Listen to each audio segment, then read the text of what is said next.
যে এই সিন্ডিকেট কোনো ধরনের সুযোগ সুবিধা বা যারা পূর্ববর্তী সময় সুবিধাভোগী যারা ছিল, পুরো বন্দর যারা নিয়ন্ত্রণ করতো, টাকা না হলে যারা মাল খালাস করতো না, বিভিন্নভাবে সিন্ডিকেট করে যেটা আটকে রাখতো মাসের পর মাস, এখন তারা এই গভর্নমেন্টকে বিভিন্নভাবে জর্জরিত করে কিন্তু এই বিষয়গুলো বারবার সামনে নিয়ে আসছে।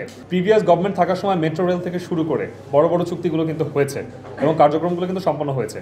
তখন কিন্তু এই বিষয়গুলো সামনে চলে আসে নাই যে গভর্নমেন্টের অভ্যন্তরে কি হচ্ছে, চুক্তি কোন ধরনের চুক্তি হচ্ছে আমাদের গোপন জানানো হচ্ছে না, অমুক হচ্ছে নাকি। সংস্কার বা উন্নয়ন যতটুকু হওয়া দরকার ছিল তার কিছুটা হলে আমরা দৃশ্যমান ছিলাম, এই বিষয়ে আমাদের কোনো সন্দেহ নাই, যেটা আমরা স্পষ্টভাবে বলছি।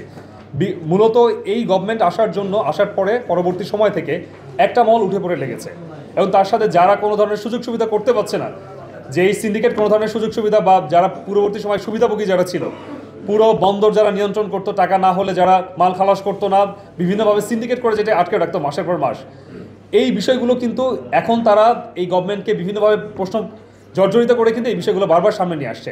আপনি যে প্রশ্নই করেন ঘুরে ফিরে কিন্তু একটা জায়গায় আসছে, এই সরকারের ম্যান্ডেট নিয়ে। কোন ম্যান্ডেট নিয়ে? এখানে শুধু যে সিন্ডিকেট ভাঙার জন্য অলরেডি কিন্তু কাজ চলছে। আমি এখানে টাইম ম্যানেজমেন্টের কথা বলছি, স্পষ্টভাবে বলেছি যে 16 দিন যেখানে লাগতো অটোমেশন সিস্টেম হলে সেটা 4 দিনে যাবে। এই বিষয়টি কি আপনি এখনই এখানে এই আমার যে বর্তমানে এক্সিস্টিং যে এখানে প্রসেস আছে সেখানে কি আপনি ইনস্টলমেন্ট করতে পারবেন? অবশ্যই না। আপনার এখানে দক্ষ শ্রমিক লাগবে। এই বিষয়টি ম্যানেজমেন্ট করার জন্য হলে আপনার এখানে দক্ষ শ্রমিক এবং আপনার এখানে দক্ষ জনবল দরকার হবে, কারণ আদারওয়াইজ এদেরকে তো আগে ট্রেনিং করতে হবে। আমি এটা স্পষ্টভাবে বলেছি, এই ট্রেন্ড আপ হওয়ার প্রসেস পর্যন্ত আমাদের অপেক্ষা করতে হবে। আদারওয়াইজ পর্যন্ত আপনি তো জাজমেন্ট করতে আগেই তো জাজমেন্ট দিয়ে ফেলতে পারবেন না। এই অন্তর্বর্তীকালীন সরকার আসার পরে আমাদের অনেক ধরনের, আমি জানি অন্তর্বর্তীকালীন সরকারের সব বিষয়গুলো আমি এগ্রি করতে পারছি না। ইভেন আমাদের যারা জুলাই যোদ্ধা, আমাদের যারা বৈষম্য বিরোধী ছাত্র আন্দোলনের নেতৃত্ব যারা আমরা ছিলাম, তাদের অনেক বিষয়ে ডিসএগ্রিমেন্ট থাকতে পারে, কিন্তু এই বিষয়টিকে যেইভাবে বারবার উল্লেখ করে সামনে নিয়ে আসা হচ্ছে, তাহলে তো আমি বলতে পারি প্রিভিয়াস কোনো চুক্তি আমি করতে পারবো না।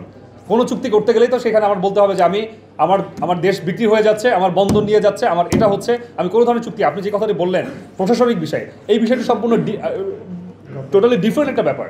প্রশাসনিক জায়গা থেকে আমাদের এখানে বিসিএস থেকে শুরু করে আমাদের এখানে এনএসআই বা ক্যাডার আমার প্রোগ্রাম শেষ করে তারপর আমার এখানে যুক্ত হতে হচ্ছে। সেই ক্ষেত্রে কি আমার এই বিষয়গুলো কি আমার ক্যাডার যুক্ত হচ্ছে?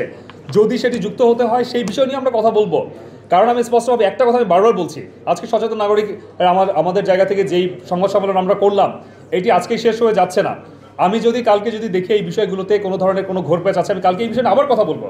কিন্তু আমার মূল বিষয় হচ্ছে, আমি তো একটা সিন্ডিকেটকে দিয়ে আমি আমার সময় কেমন করে, যেখানে 16 দিন লাগছে একটা বিষয়কে আমার হ্যান্ড ওভার করতে, সেটাকে আমি 4 দিনে যদি নামে আসার মতো আমার কোনো ধরনের কোনো অপশন থাকে, আমি সেটা কেন আমি ইমপ্লিমেন্টেশন করবো না?